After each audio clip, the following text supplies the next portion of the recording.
Es indudable que las raíces de nuestra patria están inmersas en las pautas culturales de este importante desarrollo histórico. Y hasta podemos afirmar que muchas de las curiosidades, dilemas o adversidad de las mismas contribuyeron decisivamente a forjar nuestro pasado.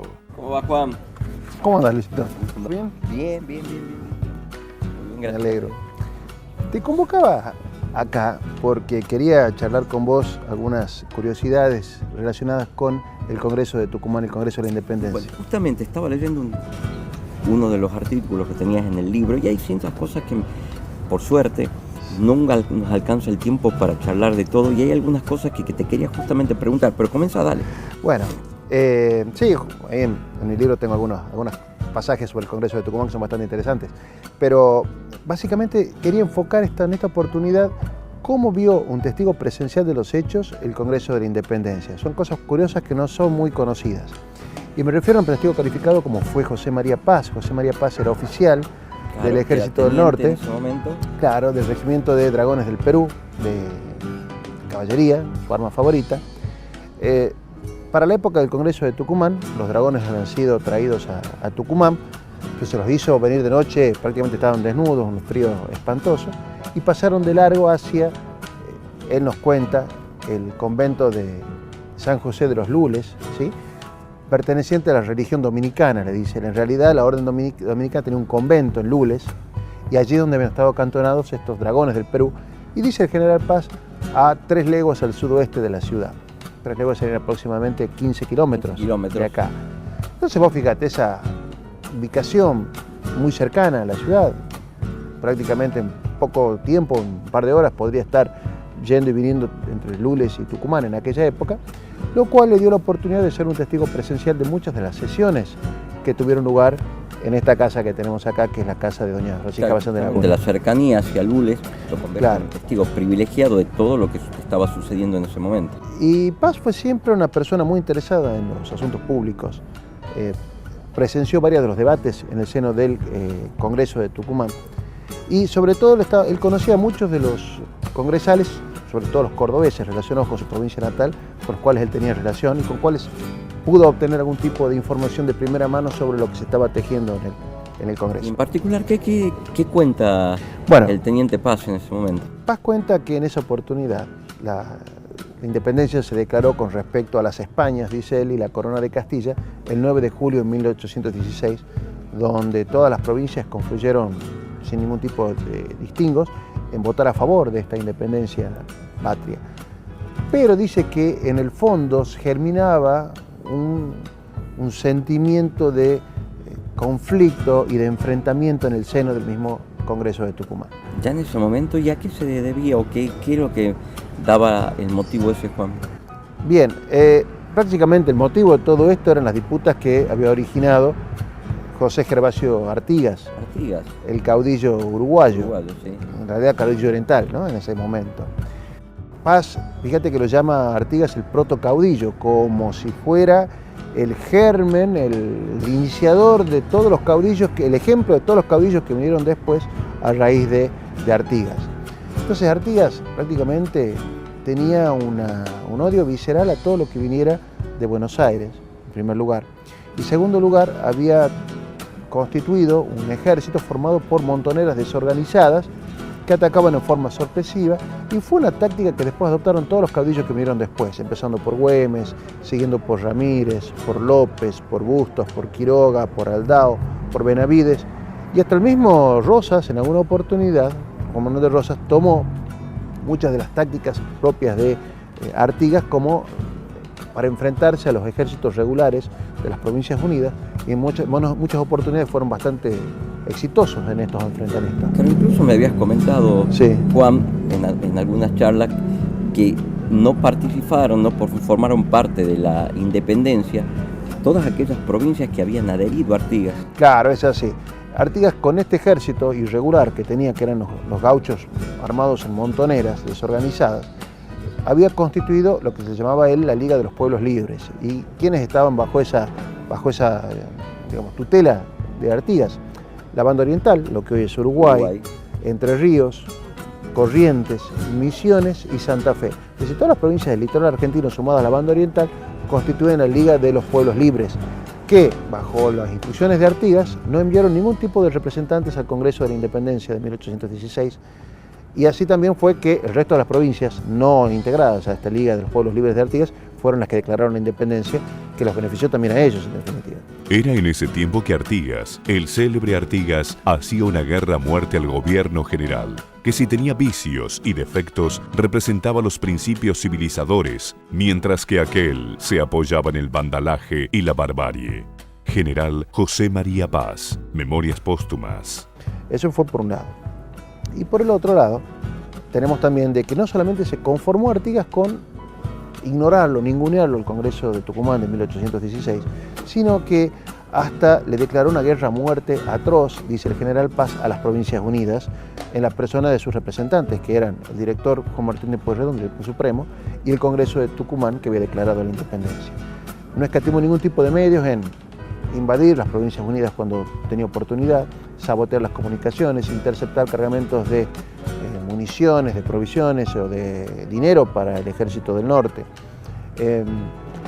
incomodar todo lo que se puede hacer. Realmente la guerra era a muerte, como si fuéramos, y quizás tuvo en ese movimiento mucho más énfasis que el que tuvo y opuso quizás para enfrentar a la corona española por la independencia. Que utilizaba o que escribió Artigas para hacer este tipo de maniobras?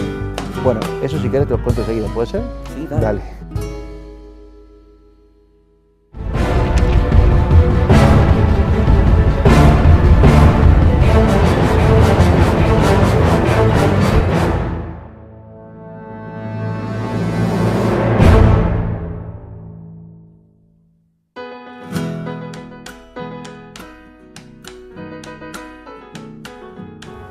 Juan, veníamos charlando un poco de lo que contaba el general Paz como testigo presencial de los sucesos de 1816. Y en ese momento me habías comentado que Artigas había comenzado a destabilizar un poco lo que era la convocatoria de las provincias.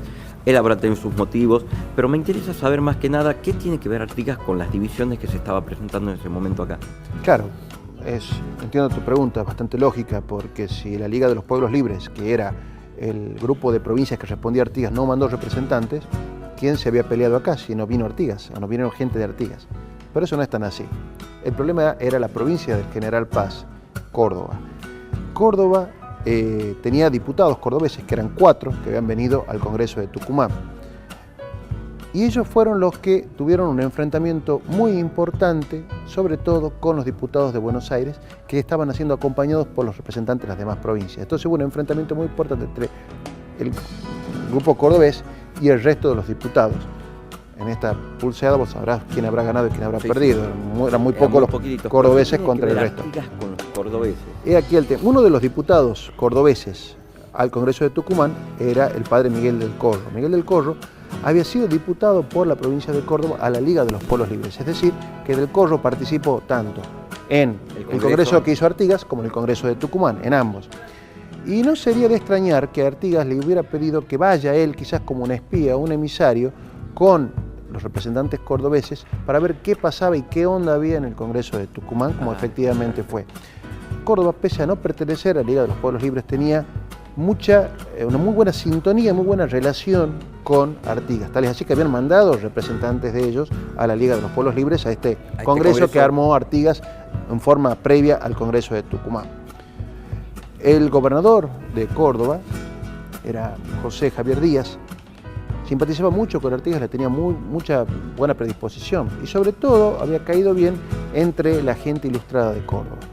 Paz los conocía a los cordobeses, sabía que Córdoba era una provincia culta, tenía una universidad, tenía varias instituciones educativas de menor nivel, tenía un obispado y rivalizaba muchas veces con Buenos Aires.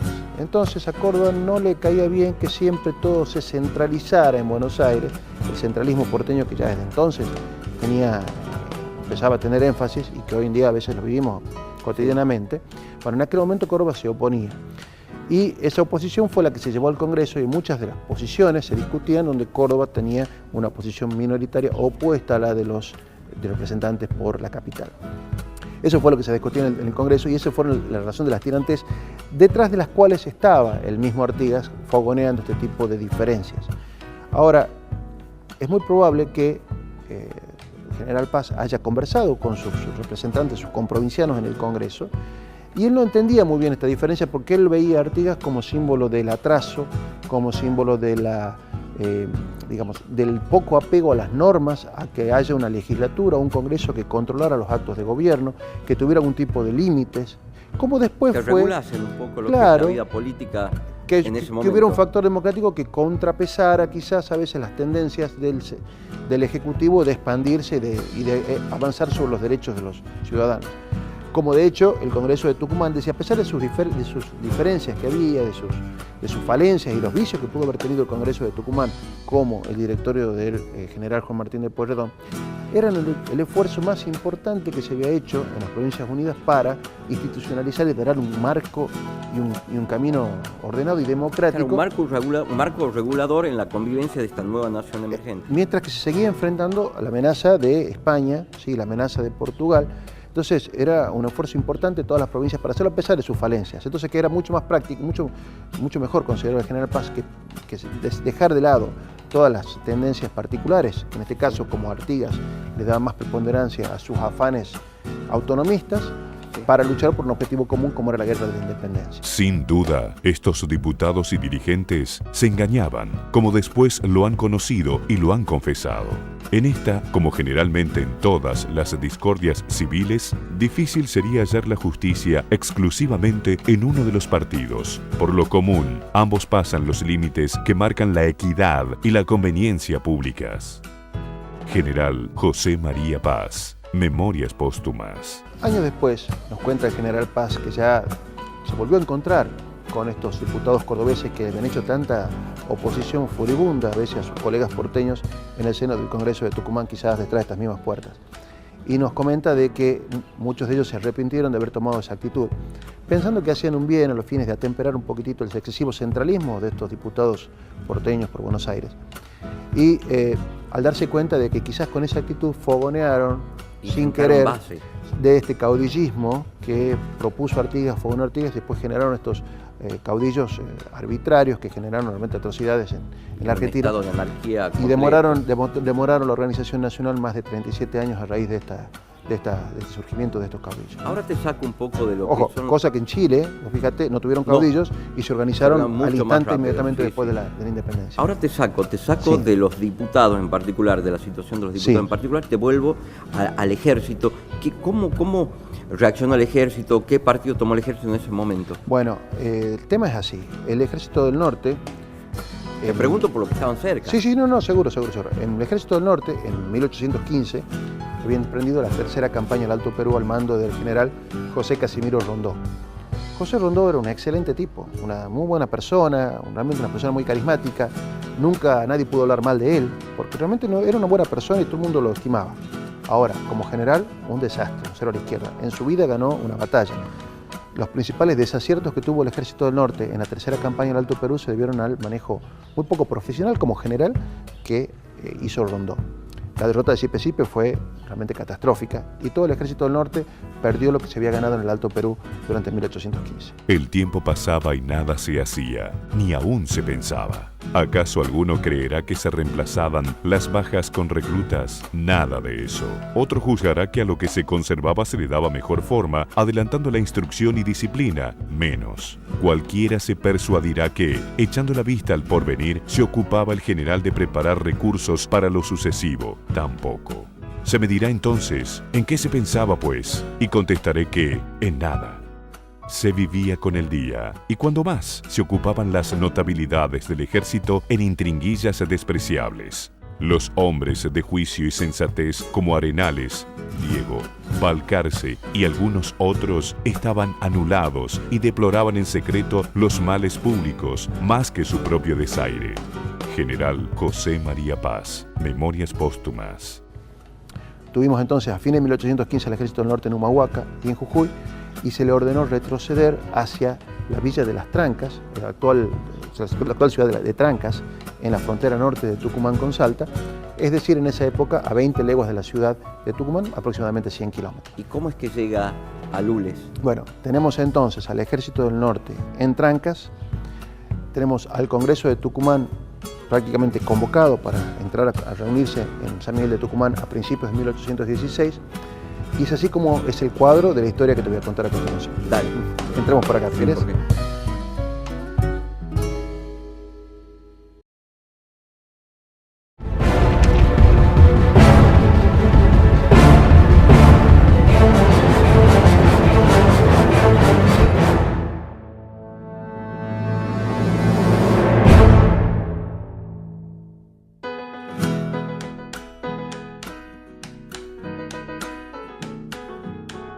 Juan, veníamos charlando del ejército y me ibas a contar qué participación tuvo durante el Congreso de Tucumán.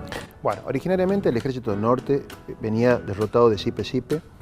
En fines de 1815 estaba acantonado en la quebrada de Humahuaca y en Jujuy. Recibieron órdenes de replegarse en forma urgente a Tucumán. El grueso del ejército se cumplió las órdenes y llegó a la villa de Las Trancas, que es hoy la ciudad de Trancas, al norte de Tucumán, de San Miguel de Tucumán, cerca de la frontera con Salta.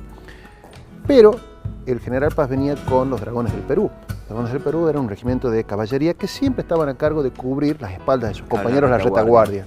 Entonces fueron los últimos en retirarse, y cuenta que llegando a Yatasto, donde estaba la famosa posta de Yatasto, sí, se encontraron con un regimiento de infantería nuevo de refuerzos, que era el regimiento 10 de infantería, que no había tenido participación en el Ejército del Norte, que se lo habían mandado desde Buenos Aires para reforzar. Y nadie sabe por qué razón estaban ellos acantonados en Yatasto.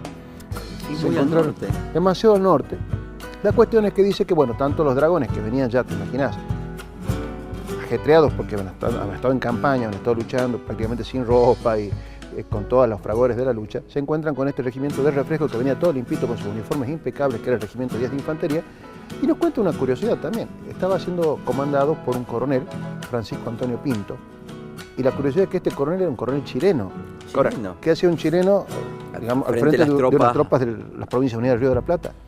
Muy probablemente este coronel chileno, que después fue general en su país, huyó de Chile después de la derrota del ejército independentista en Rancagua, pasó a la cordillera y acá le dieron algún tipo de oficio en virtud de ser militar y de querer luchar por la independencia. Nos cuenta el general Paz que este Francisco Pinto era todo un caballero bastante distinguido y que había sido enviado por su país a cumplir funciones diplomáticas en Europa, por lo tanto tenía otro tipo de roce y de trato que aquí por lo general los oficiales no lo tenían. Bueno, la cuestión es que tuvieron unos días en Yatasto, no precisa el general Paz cuánto. Cumplido ese plazo, recibieron órdenes de retirarse todos sí o sí hasta Trancas. El batallón número 10 se acantonó en el pueblo, donde estaba la infantería, y los dragones del Perú quedamos campados a distancia de 1 legua, como 5 kilómetros, sobre el río del Tala. General José María Paz, Memorias Póstumas. Entonces, el regimiento de dragones del Perú, de caballería, con este regimiento 10 de infantería, juntos retroceden hasta Yatasto.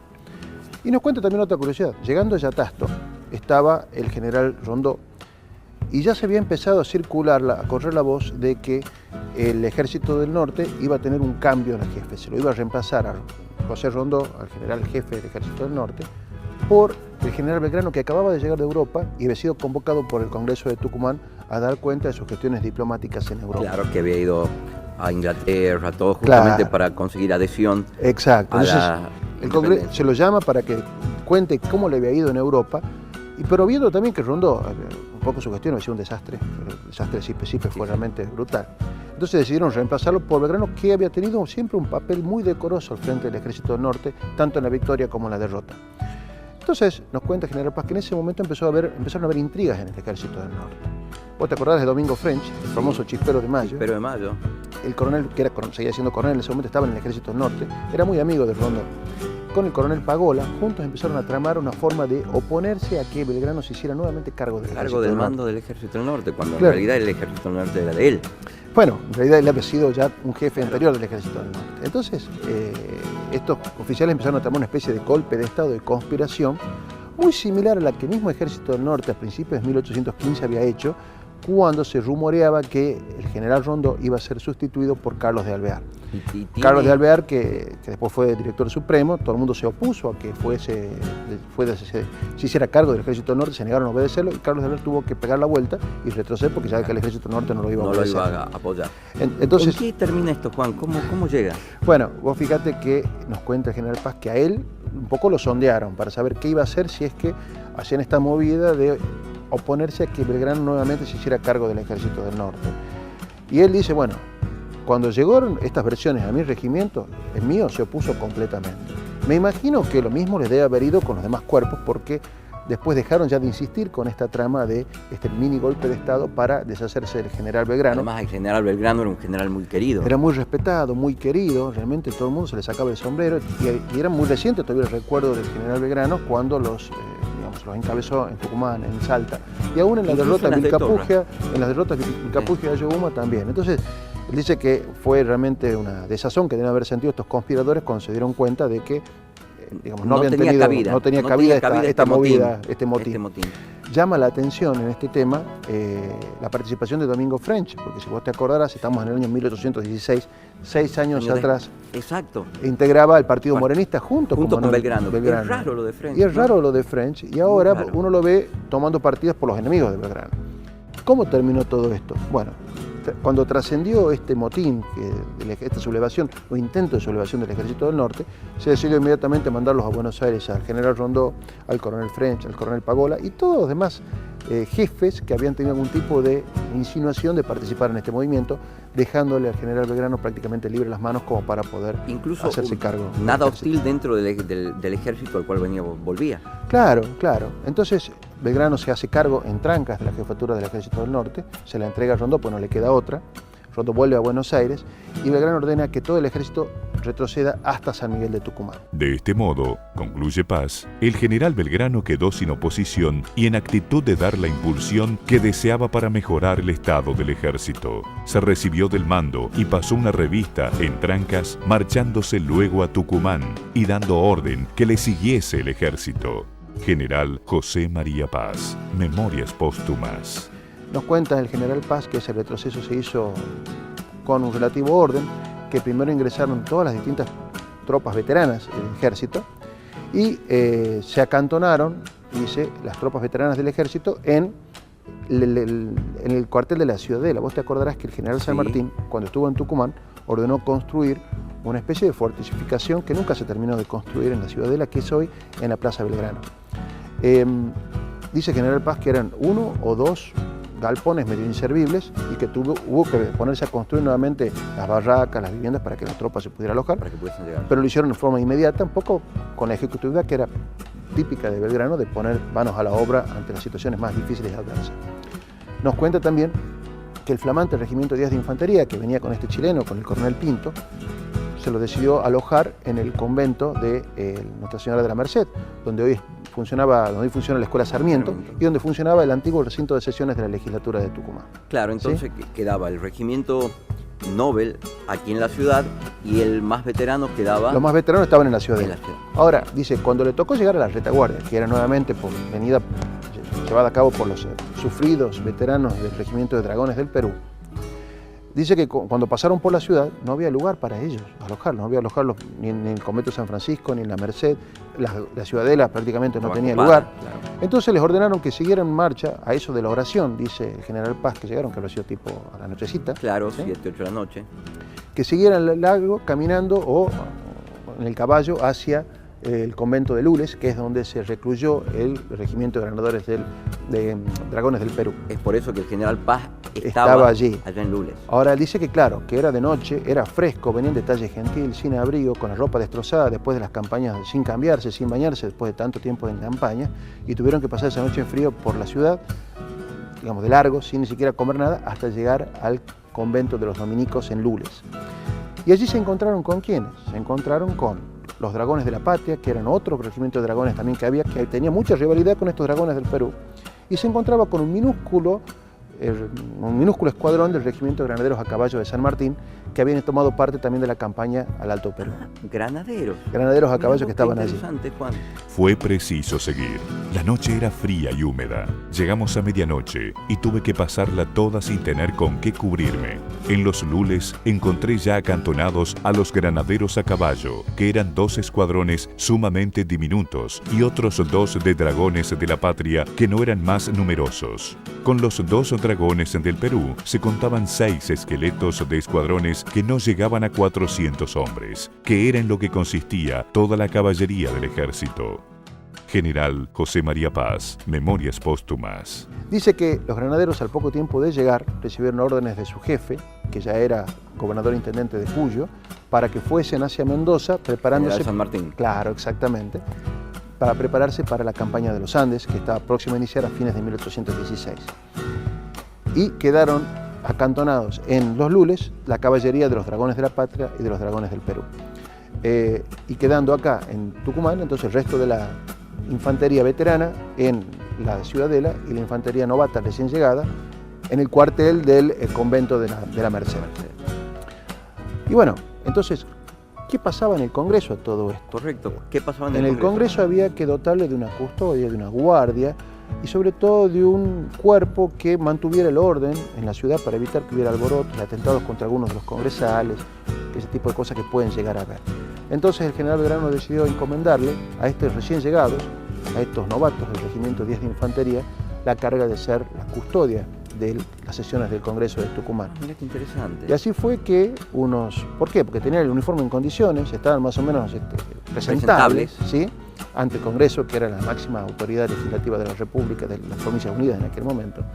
Y así fue entonces que este regimiento de recién llegados, sin ninguna experiencia en batalla, sin tener los galones que tenían sus camaradas, que venían ya sin ropa, prácticamente sin uniforme, se hizo cargo de la custodia del Congreso que declaró la independencia y siendo comandados por un extranjero, por un chileno. Y así es entonces que todas las mañanas nuestra casa histórica de Tucumán amanece custodiada por soldados ataviados con el uniforme del Regimiento 10 de Infantería. Claro, y cuando ves el cambio de guardia, el Regimiento número 10. Exacto. Esa es un poco la explicación de por qué ellos están custodiando la casa histórica. Qué lindo, Juan, la verdad que es interesantísimo. Cada vez que nos reunimos aprendemos mucho más. Hablemos de otra cosa, ¿querés? Bueno, vamos para allá.